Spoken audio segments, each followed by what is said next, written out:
look at all the other stories. Hannah Robinson, Colton. The list goes on and on and on. How many more do you need to hear before you understand how dangerous this vaccine is? All right, let's hear from you both. So what's your name? My name is Vicki Carey. I'm Caitlin Carey. It's lovely to have you both here. We did meet you last night, and you are, how old are you now? I just turned 16 on the 9th of September, and I have been dealing with this for about 2 years now. All right, so let's start off by going back to before you had your first Gardasil vaccine. Tell us about the type of person you were. What did you enjoy doing? What could you do then? Oh, I was so active. I did karate. I was almost a black belt. I could take down a 40-year-old black belt who used to spar with me. I used to walk about 3 miles after school, and I went to a very open campus school where you have to go between building to building. And I used to wear a pedometer every day, so I walked about 10 miles every day, not including doing karate 3 days of the week, and then the other days of the week I wasn't at karate. I would walk about 3 miles. I loved being active. I loved going for walks, walking the dog every day, and just going places with friends, and just doing a whole lot of things, you know. And then So there she is, doing karate, really active. And is that, so you were, what belt were you? I was a green belt. A green belt. Yeah, she was 1 belt away from black belt. When I took her for her 12-year visit with her pediatrician, who knew her from the time she was 3 years old, he said it was time for the Gardasil vaccine, and I hadn't researched. I wish now that I had, but I asked him, would you give this to your own child? And he said, absolutely. It'll keep her from having cancer when she's older. And he said, I plan to give it to my own children. So I trusted him, and it was my biggest regret to this day. So he said he planned to give it to his own children. Yes. And you were telling me some of the other things the doctor told you. I was 12 years old. I was in about 7th grade, and he was saying, all right, so you're starting to mature, you've had your period for a while, you're going to be sexually active soon. And I was like, no, I don't think so. I'm 12. I'm still a kid. And I know a lot of people when they're 12, they think they're grown up, but I didn't really have any friends that were sexually active. I didn't really plan on being sexually active for a very long time.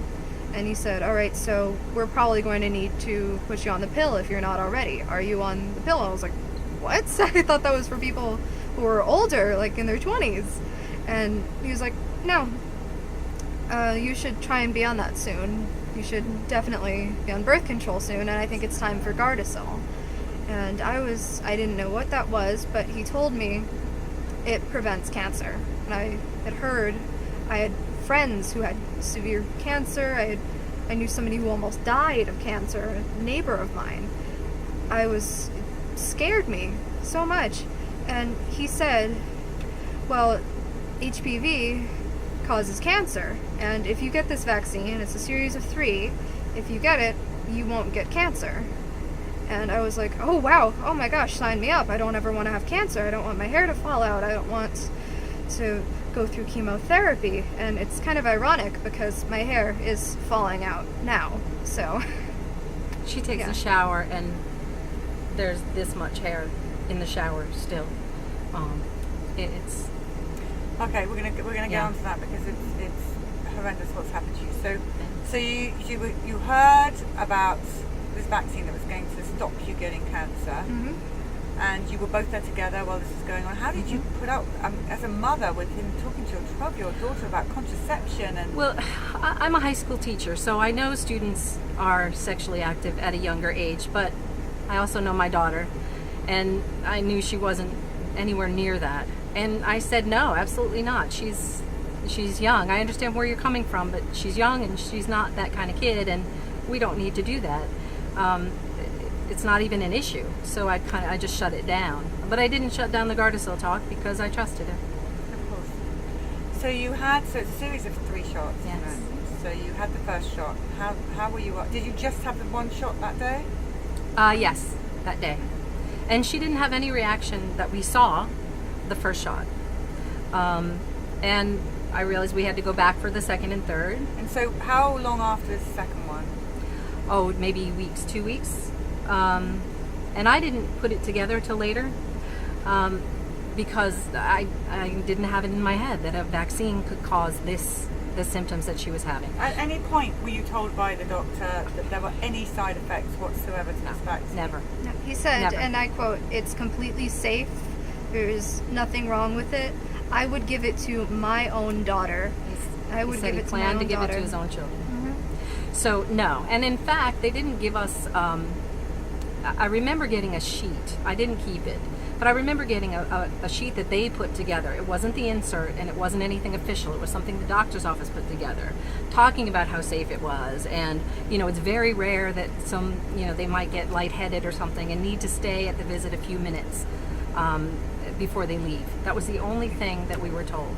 Not that she would end up disabled, for sure. If I had any inkling that she would be suffering, I never would have done it. But no, we were never told. So you went back for the second one? Went back for the second one, and I would say maybe a couple of weeks later, maybe 3 weeks later, she started having this barking cough, and she was diagnosed with lung spasms. I brought her back to the same pediatrician and said, "What's going on?" She had asthma as a child, so they thought it was the asthma kicking in. But she'd never had lung spasms before, never had dizziness before, and that's when it all kind of started. And she had just, for the next year, just one thing after another with bronchitis and sinus infections and more bronchitis and more lung spasms. It was really kind of centered in the lungs at that point. And she got her third vaccine in July of 2013. And again, as I said, that whole period, that whole year after, it was just constant sickness and antibiotics and more antibiotics. And it was then in October 2014, Caitlin was diagnosed with hemiplegic migraine when she was 8. It's a familial condition. It's genetic. We've been tested. I get it too. They're migraines that cause paralysis on one side of the body or weakness. And it's transient. You have a migraine, you get that, and it goes away. You're fine. She was medicated for it for a couple of years and then was fine. She hadn't had a migraine in 2 years. So when things started happening, she was getting more headaches, dizziness, and all this happening, and weakness. After the second vaccine? After the second vaccine. They thought it was her hemiplegic migraine coming back again. But I said it's different. She had both legs weak. She couldn't walk. I'd have to walk her to the car from school. And just you walking on the bus, just walking up these steps here, before you get on the bus, was a major ordeal for you. Definitely. I'm surprised I didn't have an attack from it. I was clutching my chest. My chest hurt and it was pounding. We have stairs in my house. I have to take it about 2 steps at a time. It takes me 15 minutes to go up and down the stairs in my own home, or more than that, because I have to sit and I have to rest every few steps, or else as soon as I get to the top, I'm out. But it was in December of 2014 when she had a sinus infection. And the doctor gave her a Z-Pak, antibiotic again, that within 20 minutes of taking it, she came to me and said, "Mom, I feel like I'm going to vomit."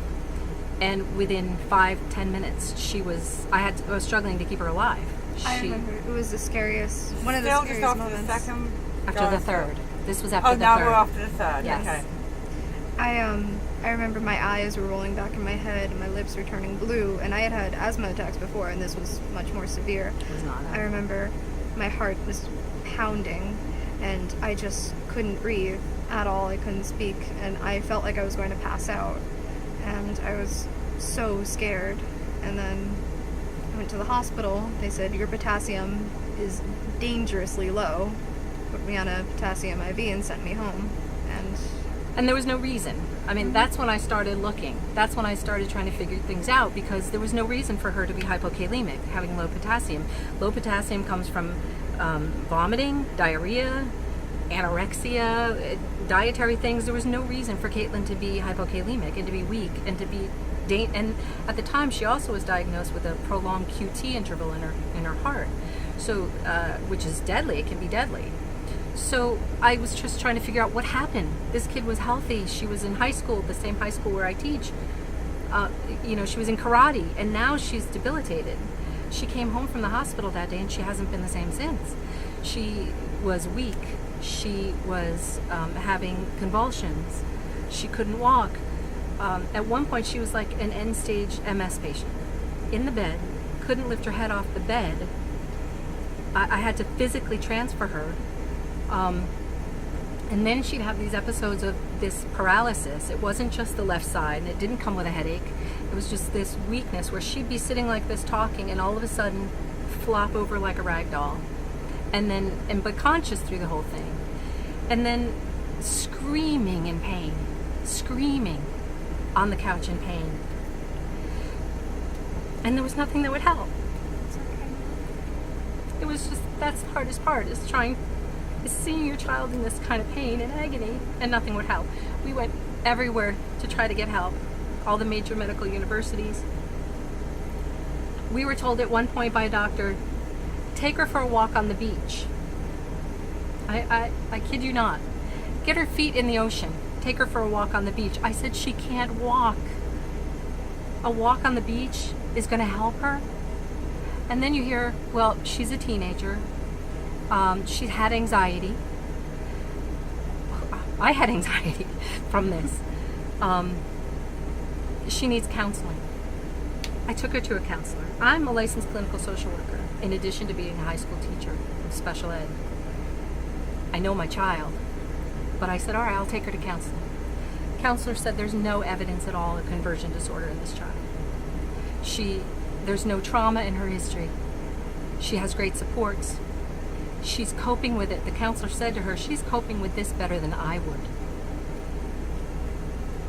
And then we got some neuromuscular testing done.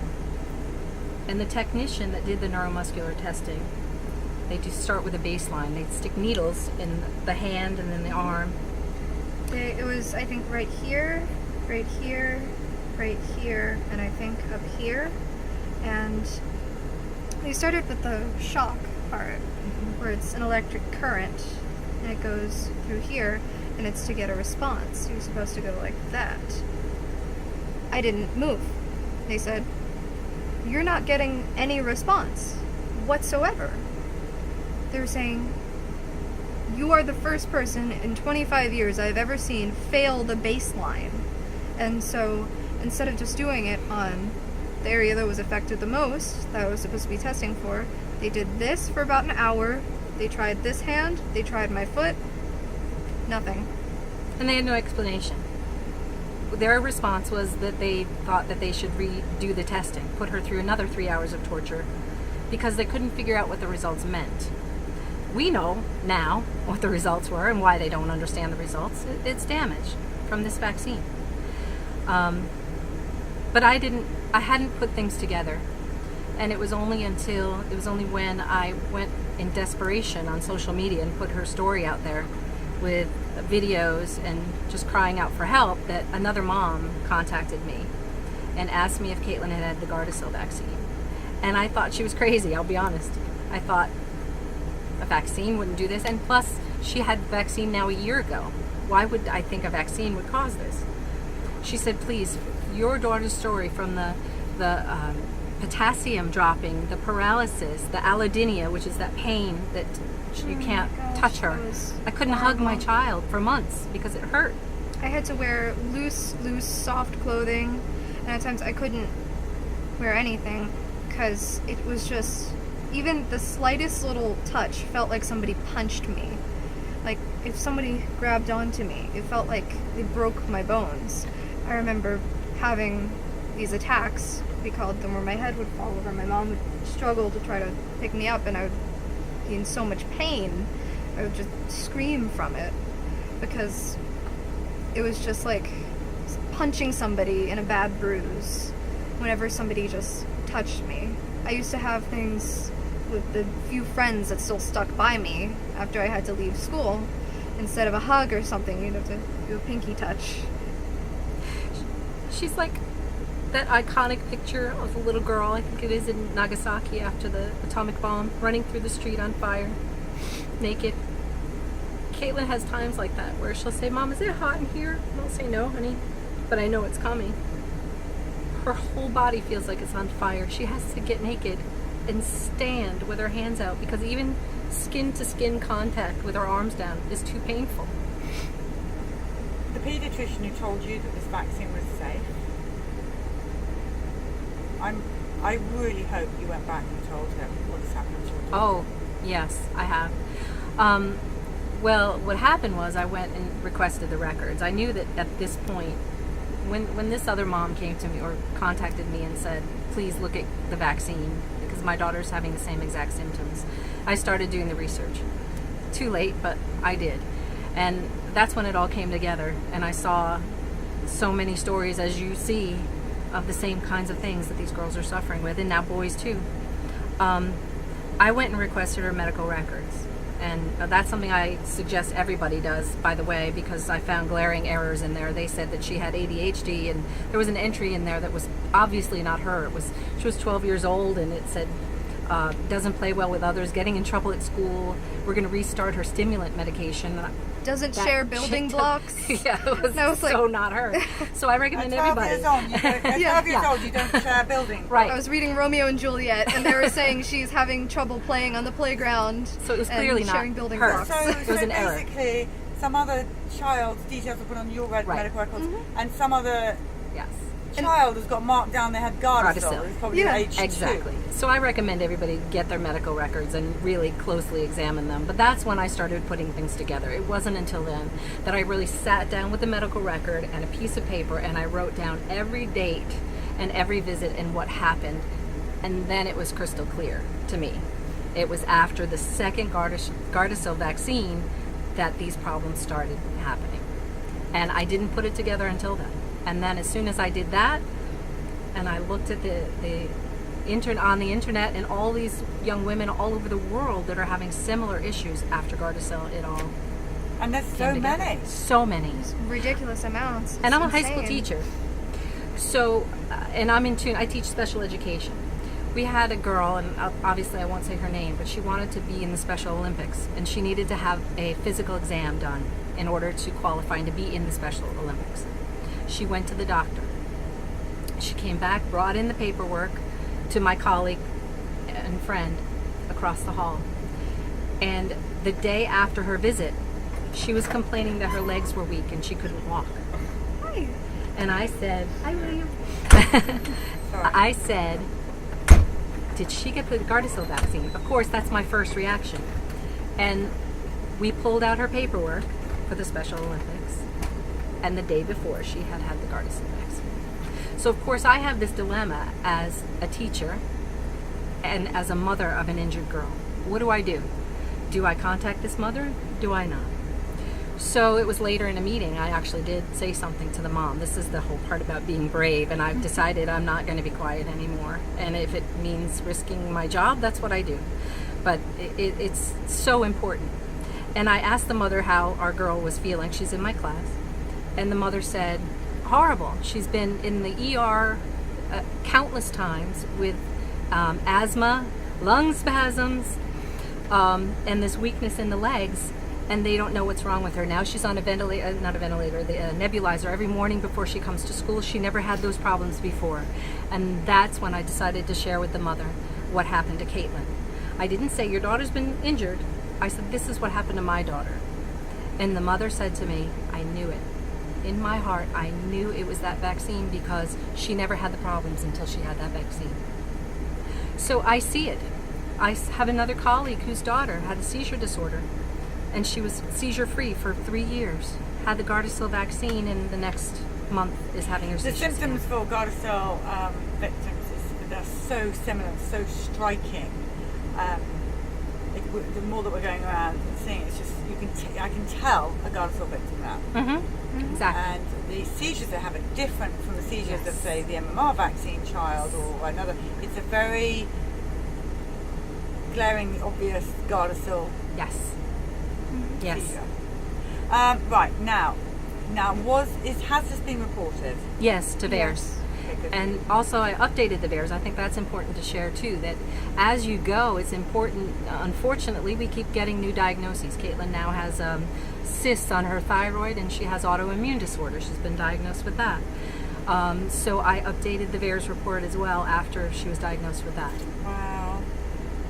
That pediatrician, I really want to know, what did he say? Has he ever said sorry? Oh, Acknowledged it? No, they wouldn't even acknowledge that they had the incorrect record. it wouldn't. You know, He told me to take a vacation to Colorado, Mhm. smoke some weed, Yes. and go to forgot the that. beach. Wow, I stop, forgot stop, that. stop, Yes. stop. I totally The forgot. pediatrician who said this vaccine was safe told you to go to Colorado and Smoke some weed. And is he still practicing, this He is, pediatrician? He said, He you is. just need to relax a little. This is a Another- pediatrician that wanted to give you contraceptives at 12. 12. Talk to you about being sexually active, give you the Gardasil, told you it was completely safe and he was going to do his own child, and now Yep. he's telling you to go to Colorado. and I smoke totally weed. forgot that. Unbelievable. I blocked those things because it's so horrific. And that's the criminal point now.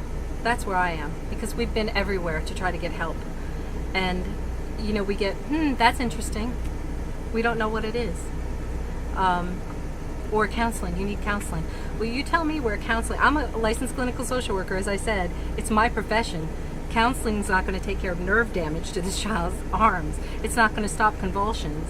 And it's not going to stop hypokalemic periodic paralysis or allodynia. So there's no... I've come to the decision that Western medicine does not have our answers. My advice is do your research. Don't go in there blindly trusting. No matter how much you love the doctor, we loved her pediatrician. He'd known her since she was 3 years old. We adored him. And it was a mistake. It was a mistake to blindly trust what he said. If I had researched, if I had done my research, if I had talked to other parents before that visit, my daughter would be healthy today. It is not worth, like you said, Caitlin, it is not worth the risk. I don't care how rare they say it is.